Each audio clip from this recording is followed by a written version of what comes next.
In the author series of Vishwarang 2020, I'm delighted to welcome one of the most eminent people of Indian origin in Singapore, Ambassador Keshavpany. Ambassador Keshavpany was the director of the Institute of Southeast Asian Studies, Singapore, for over a decade, after a long and distinguished career in foreign service. He has served as Singapore's permanent representative to the United Nations in Geneva and concurrently as ambassador to Italy and Turkey. He is a prolific author, having penned his memories and rich experiences as ambassador. He continues to share his knowledge and wisdom as he teaches a course on history of Southeast Asia at the Singapore Management University. Ambassador Keshavpany, a warm welcome to Vishwarang 2020. Thank you very much. Namaskar, Vanakkam, greetings to all my friends. My dear friend, you have overpraised me. I don't think I qualify for all that. Anyway, I'm happy to join this interview and share with you my own views and thoughts on the questions of the day. Thank you, Ambassador. As you know, this is a festival organized by Tagore University in India. So I thought it would be apt to begin with Gurudev's trip to Singapore in 1927, almost 100 years ago. Could you tell us and the audience about this historic trip? I came to really study the trip when I was asked to write a chapter for a book that is coming out, I think in January, and it's edited by one of our most eminent scholars, Professor Tommy Koh. The title of the book is India on Our Minds. So I decided to do something called, taken from Gurudev's own quotation, I see India everywhere, but cannot find it. Wonderful. So I said this was quite remarkable. Then I went through his, the records of his journey, and I found that what he said was true, because Indian influence had spread from India right down to Bali and to the Philippines, even as far as southern China. But why did Gurudev say, I see India everywhere but cannot recognize it? Then I went back to my trips to Jakarta, my trips to Bali, and there you realize, though the names of our Hindu epic the leaders are there, but their faces are different. Right. Their customs are different. The rituals are different. So that's what made Gurudev say, I see India everywhere but cannot recognize it. But deeper than that, why did he undertake this journey? For two reasons. One reason, he wanted to discover for himself what Southeast Asia, or East Asia for that matter, meant to the Indian mind, the Indian psyche. And the second reason was he wanted to raise funds for Shantiniketan, is the beloved school that he built. And so combine these two, and he wrote so many poems on his voyages, during the voyages and after. And we in Singapore were very happy that he used Singapore as the springboard for his voyages to the rest of Southeast Asia. And for us, Gurudev has a living presence here. We have roads named after him, we have schools named after him, and we have the society just named after him. So it's not somebody that, he was in the distant past, but he's here and now. And the culture that he discovered for us is very, very important. When I was at ISIS, Institute of Southeast Asian Studies, we set up an institute called the Nalanda Sri Vijaya University. And that center actually marked the scope of Gurudev's thoughts, Nalanda and Sri Vijaya, the connection.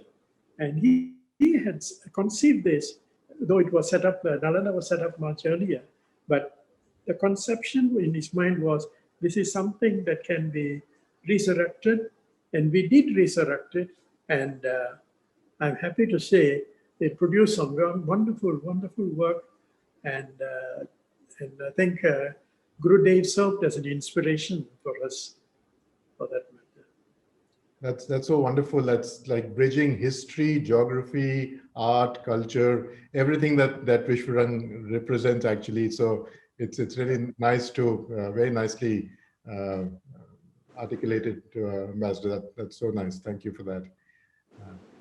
If I could move on from Gurudev on the book that you are currently writing on the late President of India, Dr. Abdul Kalam, could I ask you to share any personal accounts and what inspired you to write on him? Of course, he is a very inspiring presence and to many of us, but what inspired you to write on him?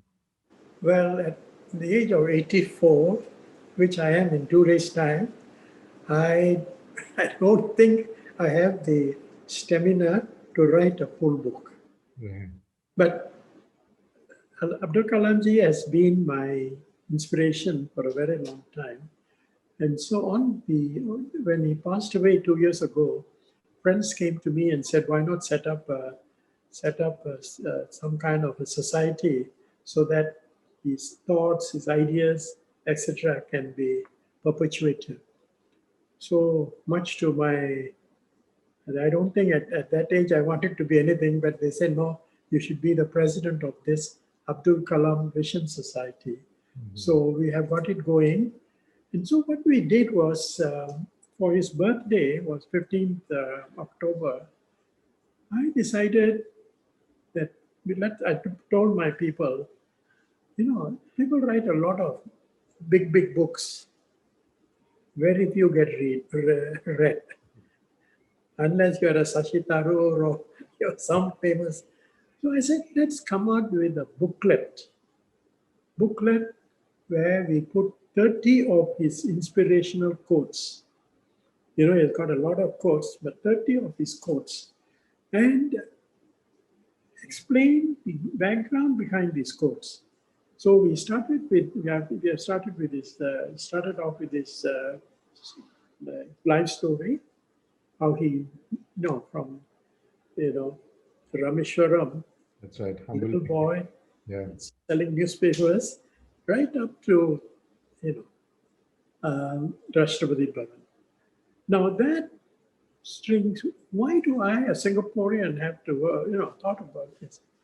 The first point, meritocracy, which we in Singapore hold very, very dearly, and no exemplar of meritocracy can be better than Abdul Kalam.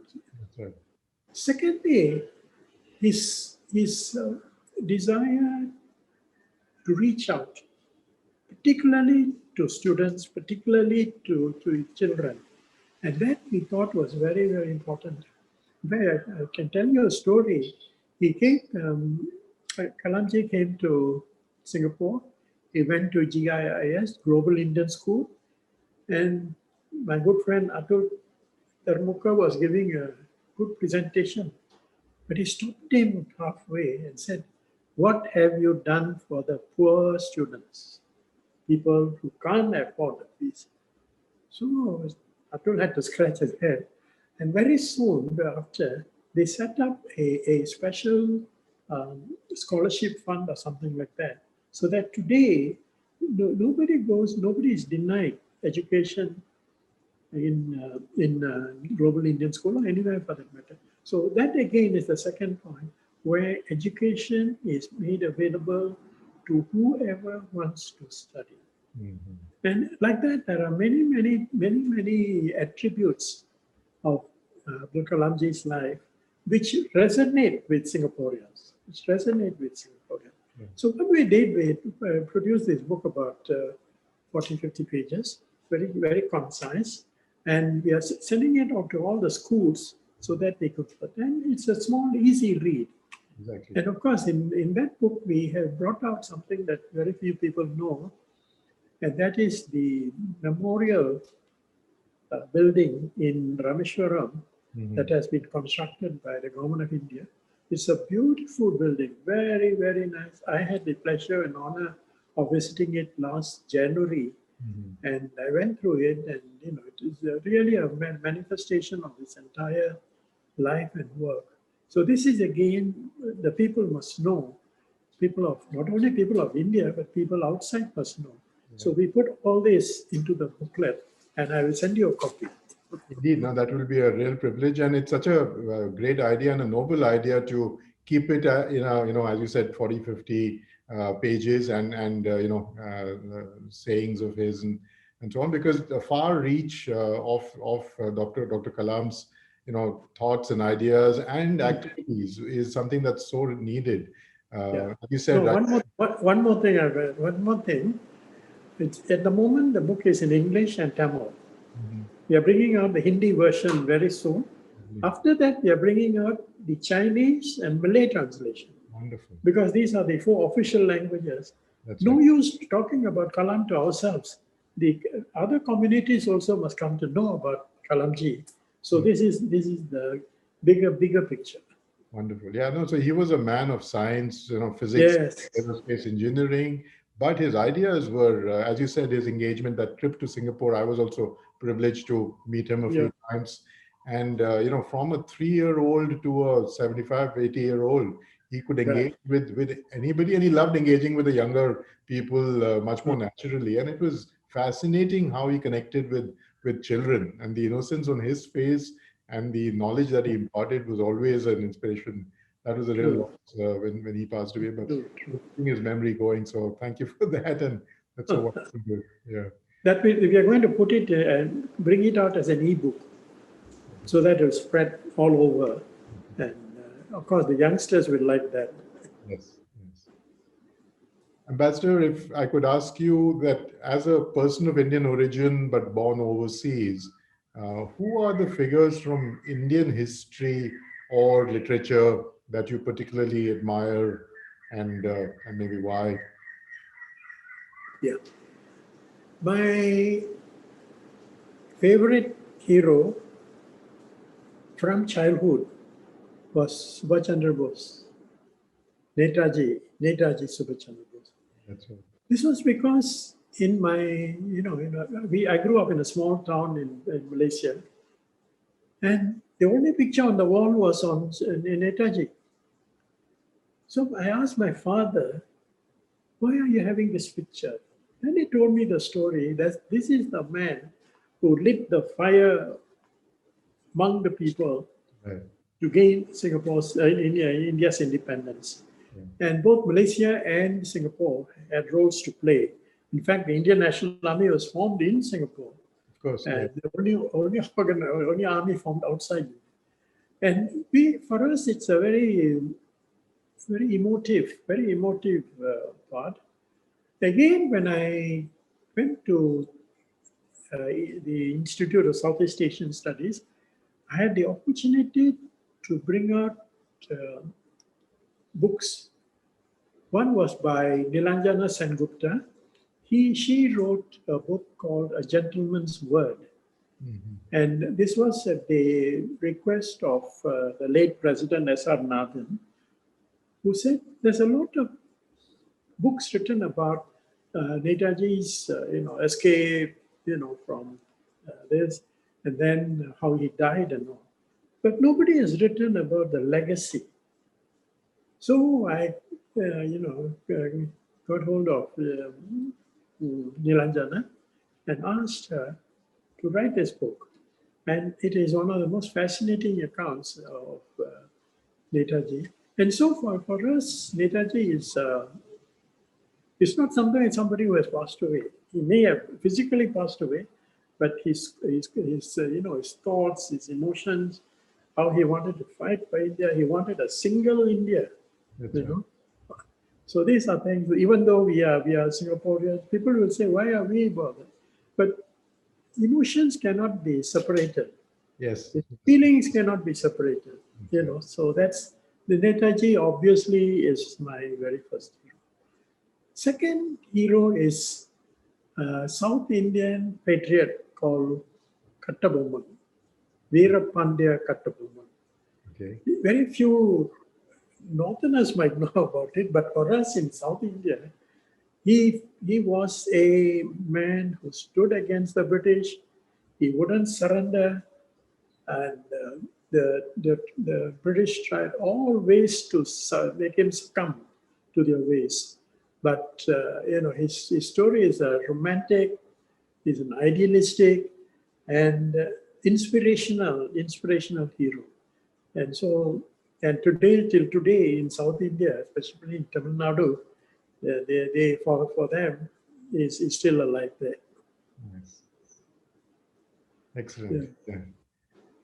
Thank you so much for sharing your thoughts and your experiences. It's been such a fascinating trip down India's history, but also Singapore's history, and also demonstrating the close ties that India has had with Singapore, both with all three people that we talked about, Gurudev, Dr. Kalam, and your Netaji Subhashchandra Bose.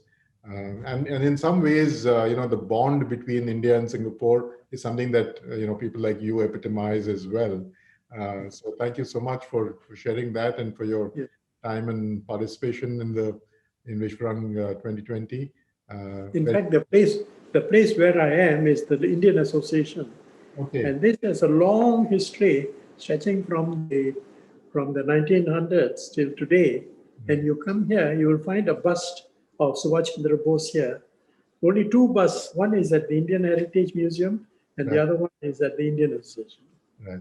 And then there's the memorial at the Padang. Right? Yeah, memorial at the Padang. Yeah. Thank you, Ambassador, very much, and namaskar. Thank you very much.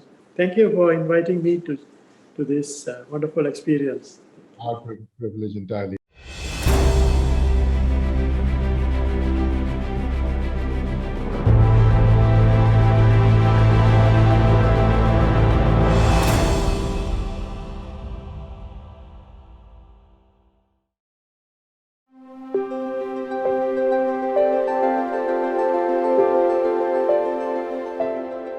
Namaste. Welcome to Vishwarang 2020 Singapore chapter of Tagore International Literature and Arts Festival. This is the author and the book segment. And today we welcome Ms. Sahana Singh, who is an author, an engineer, and also an Indiologist. Sahana Singh has written on a variety of issues, including water management, environmental issues, and surprisingly, a great combination of Indian heritage and Indian educational history. Sahana wrote her first book titled The Educational Heritage of Ancient India, and it had a series on how an ecosystem of education and learning was laid to waste. That was the focus of that book.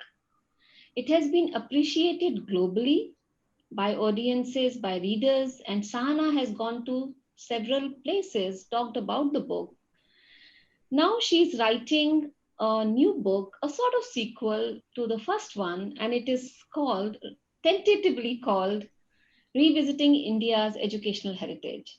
Welcome, Sahana, to Vishwarang. Namaste, Shardula. It's a great honor to be a part of this great initiative. In these digital times, you're launching this digital festival. I wish you great success. Thank you so much. And thank you for being with us. I know that you are a very, very busy speaker, a very busy person in all the research and a lot of groundwork that you do for Indian heritage and understanding and bringing it to the people. What facts, correcting the facts. I would say the wrong history. You are doing a lot of work to correct it. Thank you so much for your time as well as for your work. Let us start talking about your book.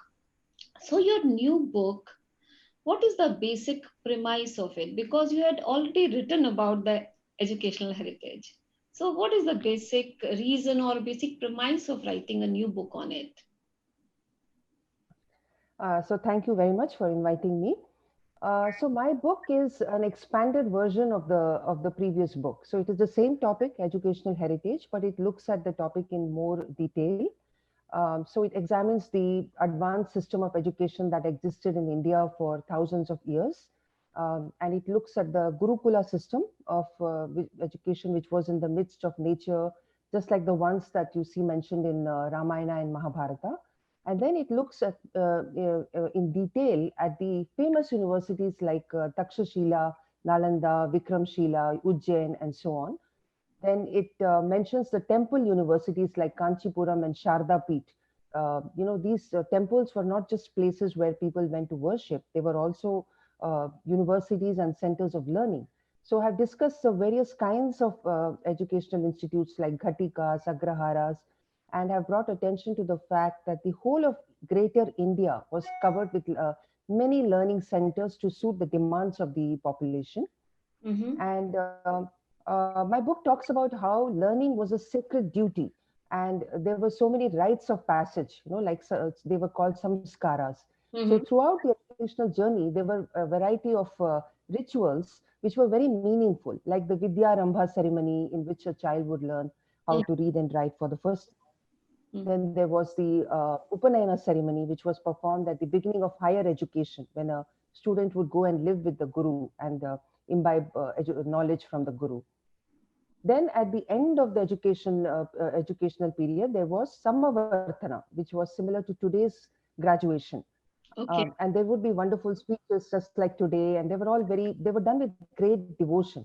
So this time I have dedicated a whole chapter on brahmacharya, how it was not just about sexual abstinence or celibacy, but went beyond that to include the control of senses and a single-minded dedication to the pursuit of knowledge.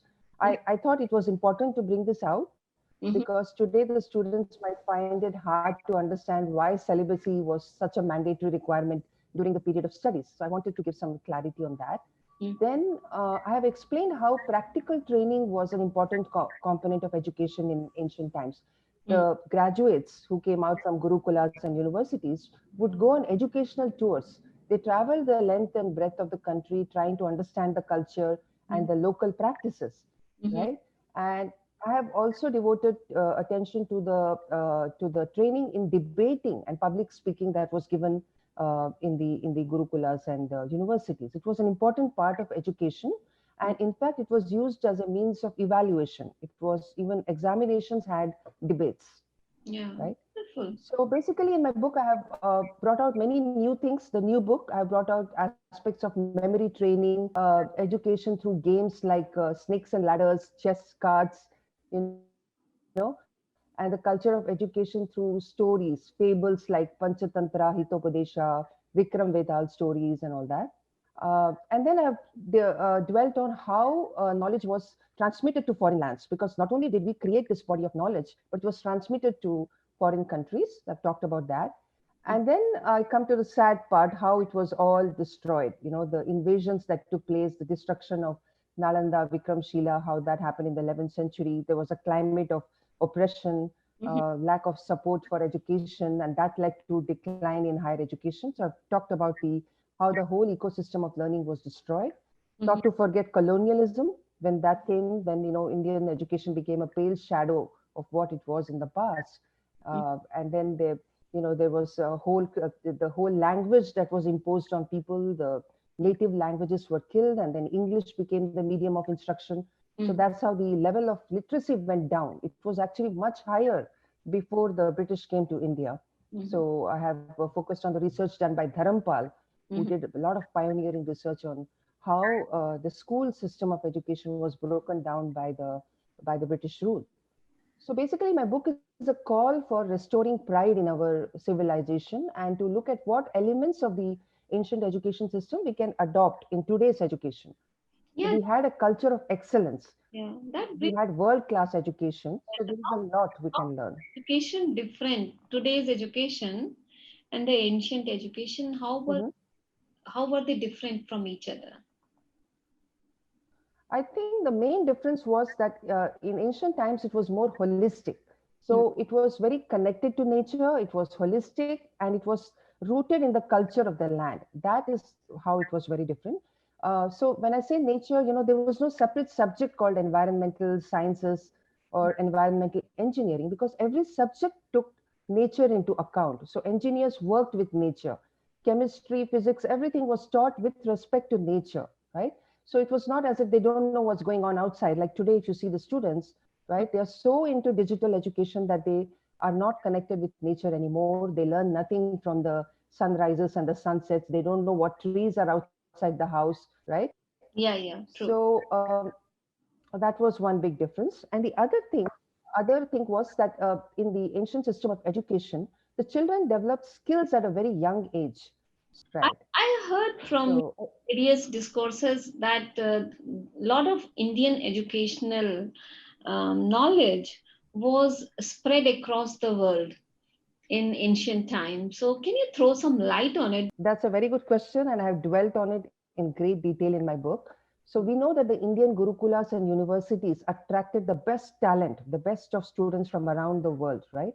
Mm. So when those students came, they came from China, Japan, they came from Indonesia, Malaysia, they came from Western Asia, they came from Greece. So when they came, they would take back manuscripts with them. The palm leaf manuscripts. They would make copies and they would take it back with them. And that was one way of knowledge transmission, because there were major translation movements around the world Mm. at different times in history, when our manuscripts used to be translated into Arabic and Persian, and from Arabic and Persian to Latin. So there were major movements of translation, and that is how Indian knowledge was carried abroad. Mm-hmm. Then we must remember that India was a great trading center. It not only it produced all the luxury goods, a lot of goods that the world was consuming at the time was produced in India. Whether it's gold, silver, jewelry, the wood products, textiles, all that went from India. So when the traders there were trading routes, well-established trading routes, Mm. and along the trading routes, knowledge was also transmitted. That is something which is not taught in history, but medicines were transported along those routes. So that is how medical knowledge was one of the first to go to foreign lands. Sushruta Samhita, Charaka Samhita, they were all first translated into Persian and Arabic, and then to Latin. So medical knowledge, if you look at the foundation of medical knowledge in the West, the foundation comes from India, right? For example, the Buddhist monks, who went to China. We think that people came to study in India, but there were also many Indians who went abroad. So you see, hundreds of scholars went from India to China carrying manuscripts with them. It was a very holy task. So Mhm. when the Chinese, they really valued Indian knowledge, and they would welcome the scholars with great fanfare. And there were major translation movements, the medical scripts, the medical books on ophthalmology, gynecology, all these were translated from Sanskrit to Chinese. And similarly in the other languages around the world. So that was one major means of transmission to the Western world and the Eastern world. So if you read my book, I've synthesized a lot of data up to show how India was the source of so much knowledge that today which we attribute today to European scientists and philosophers, Yeah. but it was all actually from India. So I think it is time to get our history right. Yeah, it's wonderful. It's amazing the amount of work that you do, the body of work that you do, and how you base everything on detailed research. Why Singapore called Singapore? It is a Sanskrit name. Why is it called Singapura, right? So I was seeking those answers, and I found the answers actually when I moved to America. That's when I joined the history organization, and I realized that we have not been taught history properly. We have only been taught from colonial sources, and then that's when I started writing. I was a bit hesitant because I thought I'm an engineer. I shouldn't be writing on history. Yeah. But then I realized that the historians are not writing the real history of India.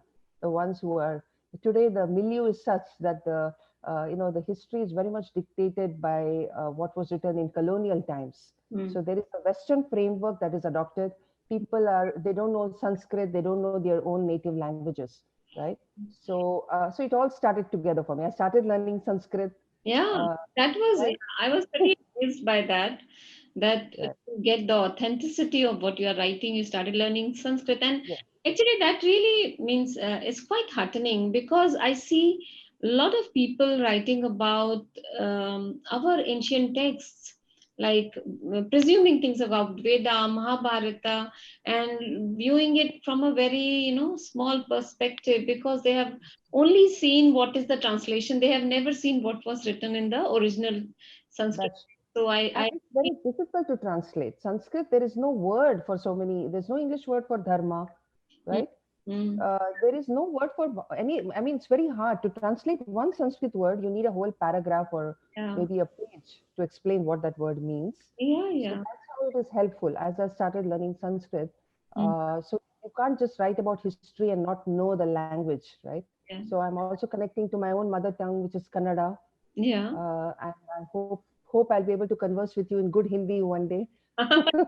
So we thank you so much for your time, Sahana. Thank you so much. Uh, Hope to see you Thank you. at different sections and segments of the Vishwarang. Thank you so much. Yes, I look forward to this. Thank you so much. Thanks.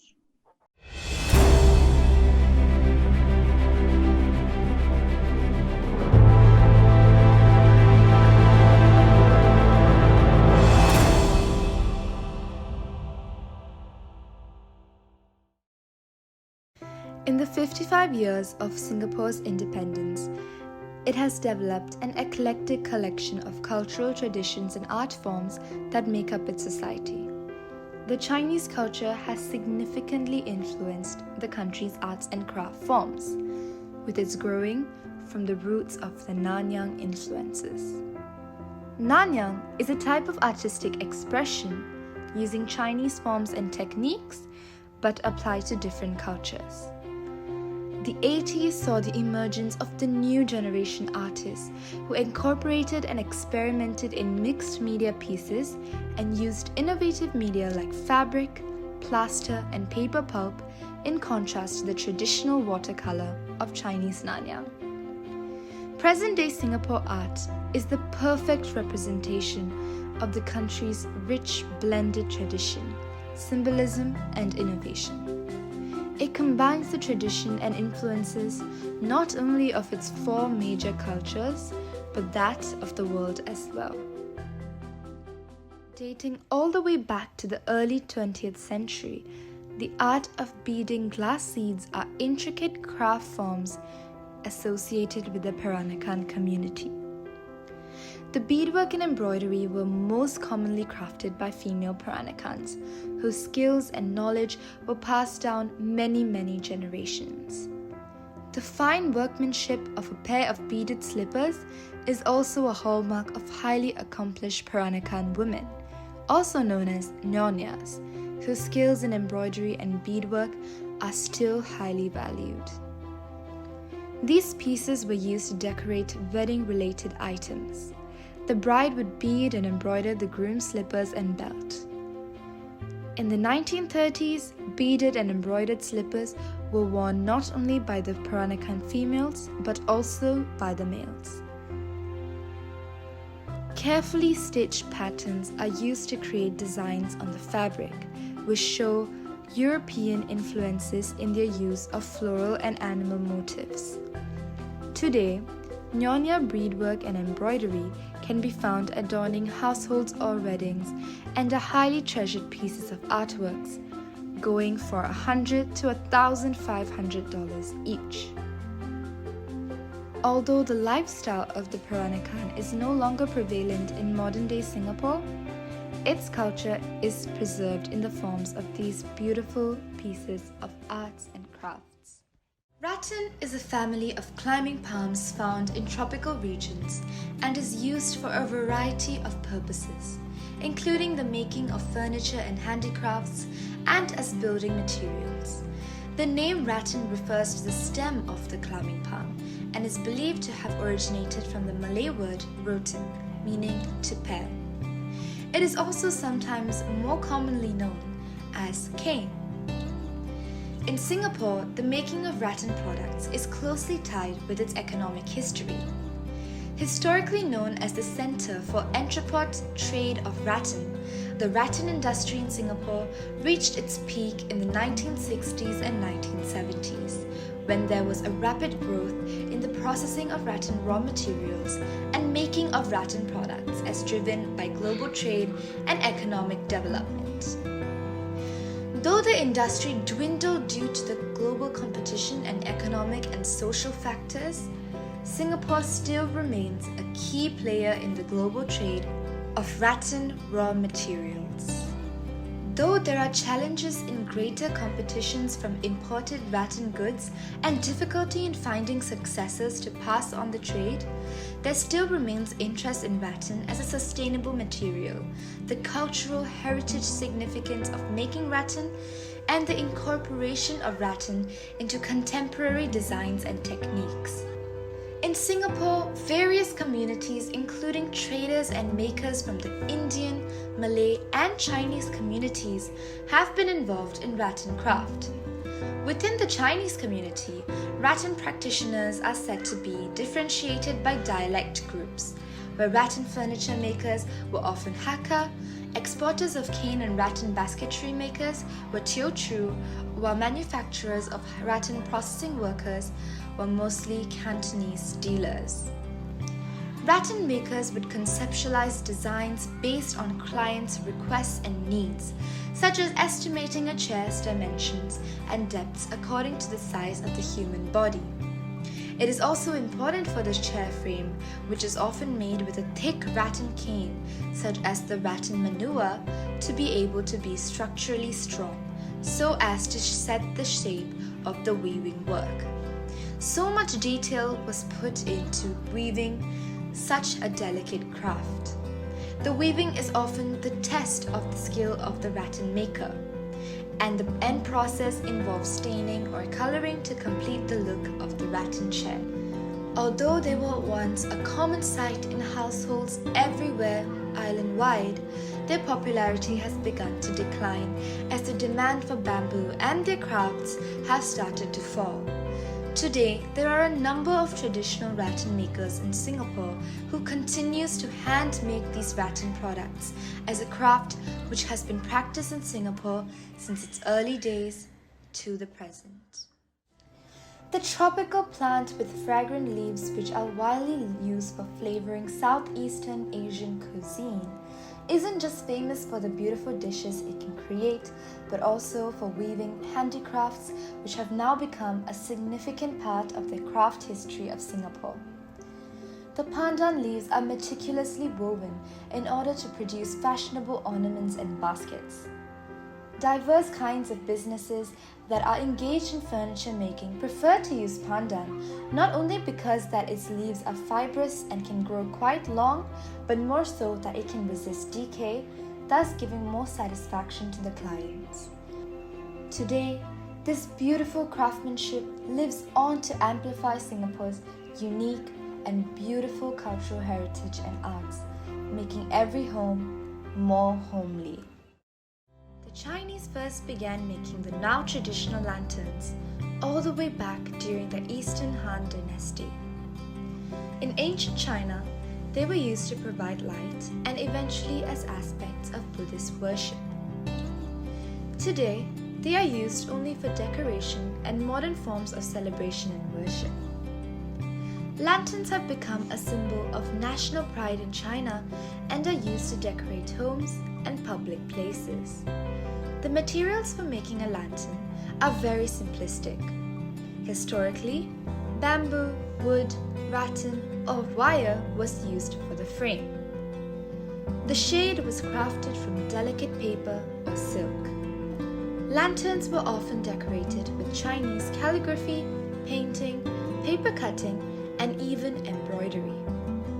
In ancient times, the lanterns were fairly simple, and only the emperor and noblemen had large ornate ones. In modern times, lanterns have been embellished with many complex designs. For example, lanterns are now often made in the shape of animals. The lanterns can symbolize the people letting go of their past selves and getting new ones, which they will let go of the next year. The lanterns are almost always red to symbolize good fortune during the Lantern Festival. The tradition of painting and decorating these lanterns also traveled its way to Singapore. However, today they are becoming increasingly rare, and the art of traditional lantern painting will be lost with the passing of time. Traditional paper lanterns can still be seen in temples, clan associations, traditional Peranakan houses, and sometimes, though rarely, now in houses of rich tokays. Batik is an Indonesian technique of wax-resist dyeing applied to whole cloth. This technique originated from Java, Indonesia. Batik is made either by drawing dots and lines of the resist with a spouted tool called a junting, or by painting the resist with a copper stamp called a cap. The tradition of batik making is found in various countries. The popularity of batik in Indonesia has varied. Historically, it was essential for ceremonial costumes, and it was worn as a part of a kabaya dress, commonly worn every day. The use of batik was already recorded in the 12th century, and the textile has become a strong source of identity for Indonesians crossing religious, racial, and cultural boundaries. It is also believed the motif made the batik famous. But batik patterns and motifs have been strongly influenced by cultural influences, such as Indian, Islamic, European, and Chinese. But Singapore, as a leading trade center for these Southeast Asian countries, offers a wide variety of batiks. It's also where to buy decorative fabrics and clothing and accessories fashioned from them.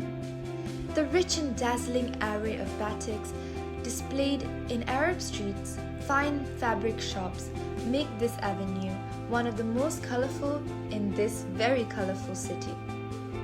The best, also the most expensive batiks are made of pure cambric cotton in the 4 grades of quality, from best to poorest. They are usually prepared by small groups of artisans working in private ateliers and using natural dyes that are hand-applied according to traditional methods, either by freehand painting, printing, with small pattern blocks pressed repeatedly to the cotton.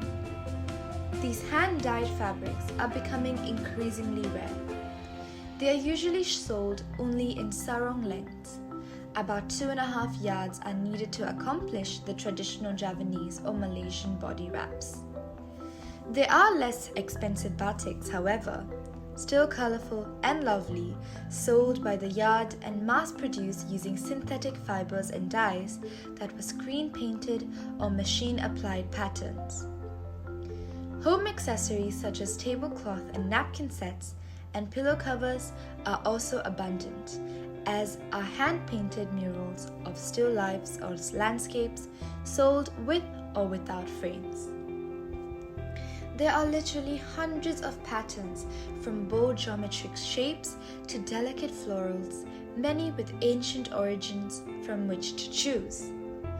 The iconic sarong kabaya has been worn by Singapore Airlines, personifying its diverse culture as the air stewardess fashions the modern batik wear. In many homeland areas of our beautiful red dots, the beautiful batik patterns have influenced our art culture and has made it what it is today. A Chinese red envelope is simply an ornate red pocket of paper the size of an index card. They are normally decorated with beautiful Chinese calligraphy and symbols conveying good luck and prosperity on the recipient. Though they are unquestionably a symbol associated with Chinese New Year, red envelopes are also given for weddings, birthdays, or other special occasions. Outside of China, similar customs have been adopted across parts of Southeast Asia and many other countries. For example, in India, we use a similar envelope to give money as shagun. The word shagun is used to describe gift giving during auspicious occasions as a blessing during holy traditional rituals. The common Chinese ang bao is a bright red color. The red color of the envelope symbolizes good luck and is a symbol to ward off evil spirits. As the yearly festival comes to an end, people are left to wonder what they can do with their now empty red envelopes. Today, it is common to see youth repurpose the ang baos to make intricate crafts and lanterns. A few famous ones are the red packet Chinese fans, red packet baskets, flowers, fish ornaments, and many, many more. The red envelope custom is all about the reciprocity of giving and receiving. It is a gesture of goodwill expressed through the exchange of red envelopes that builds relationships among family and friends. By repurposing and creating beautiful new crafts from these packets of love, it is possible to treasure the memory and compassion for an even longer time. Finally, amongst all the stunning arts and craft work that has fused together to make the fabric of love and culture we have in Singapore today, we cannot forget the handicrafts of the Tamil society in Singapore. The most famous and appreciated are the Golu dolls used during the Indian festivals of Navratri and Deepavali. They are delicately made using clay or paper mache and are arranged in an odd number of buddies or tiers. They can be seen in Indian households or temples as families arrange these dolls to form an elaborate display. Handcrafted clay diyas are also an integral part of our Indian community, which are dyed and then painted with beautiful and colorful designs. Diyas symbolize goodness and purity, and lighting them denotes dispelling darkness and going into light. It is used during the festival of Deepavali to decorate homes and celebrate light, and is even used as a form of gift giving here in our hometown. Human beings need the arts and culture to nourish our souls. We are moved by beauty, we feel empathy and love for others. We are a multiracial, multi-religious and multicultural society. This diversity is a fundamental aspect of our respective identities. Over these 56 years, each race has retained and evolved its own culture and heritage. But each has also allowed itself to be influenced by the customs and traditions of other races. With our different backgrounds, cultures and traditions, we have fused together as one to embrace this tiny red dot.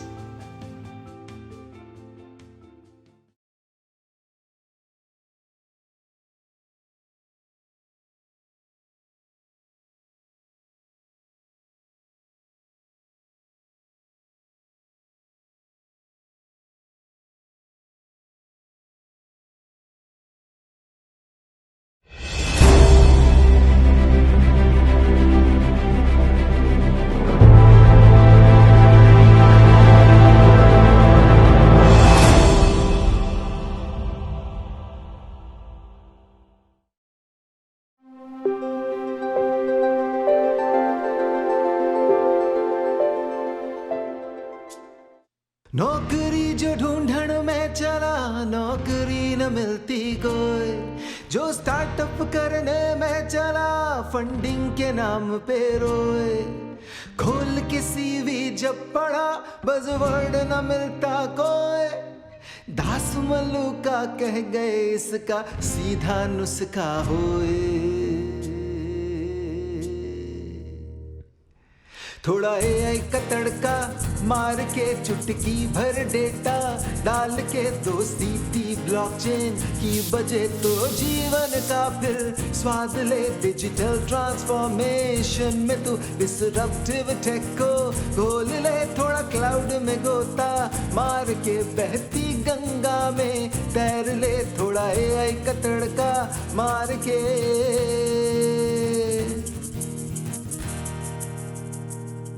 जो दिखता है सो बिकता है इस जहां का ये दस्तूर जो चमके वो ही सोना है ये सीखा हमने जरूर जब भी मीटिंग पर गया बज़वर्ड न मिलता कोई पर दास मलूका कह गए इसका सीधा नुस्खा हुए